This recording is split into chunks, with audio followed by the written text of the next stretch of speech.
up your car, we have to fill up our spirit with the presence of God, because we don't know what tomorrow brings. Sometimes we become complacent and we think, okay, well, tomorrow is gonna be, I'm gonna get up and I'm gonna do thus and so and thus and so. But we don't know what we're gonna face when we wake up tomorrow. We don't know what kind of delays we may run into, or what kind of tragedy we may have to deal with. And if our tank is running on fumes because it ain't no gas in there, then we're not gonna be able to handle the unexpected.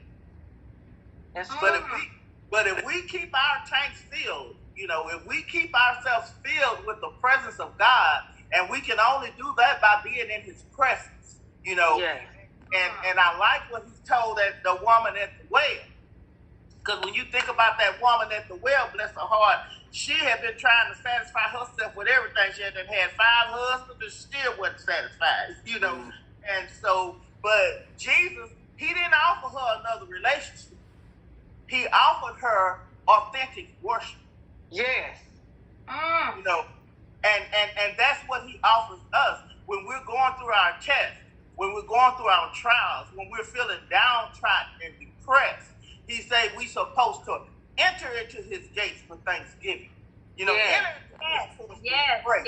Yes. Be thankful unto him and bless his name. When we begin to bless and praise his name, and then we enter into worship, because he said, God is a spirit, and they who worship him must worship him in spirit and in truth.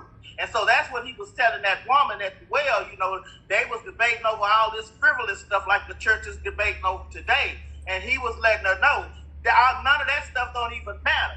What matters is that you are worshiping God in spirit and in truth. And until you get that, and you cannot worship God in spirit if you don't have a relationship. Amen.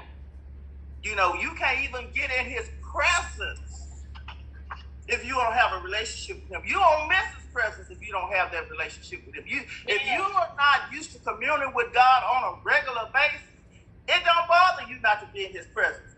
But David, the man after God's own heart, who spent his entire life praising and worshiping God, to be locked out of the temple, to be locked out of the Ark of the Covenant, which was at that time the presence of God. Can you imagine going through the worst time of your life and being locked out of the presence of God? That's hard. And so that's what he was saying, as that deer panted after that water brook.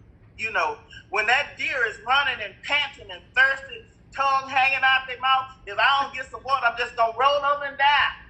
Well, that's how David said, if I can't have communion with God, I'm just going to die. That's it. Yeah.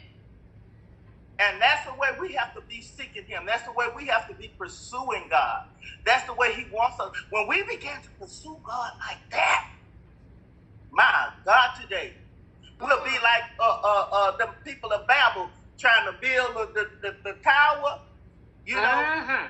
because we will be with one accord, and nothing would be impossible for us when we learn to pursue God like that with a hunger and a thirst after him. Amen.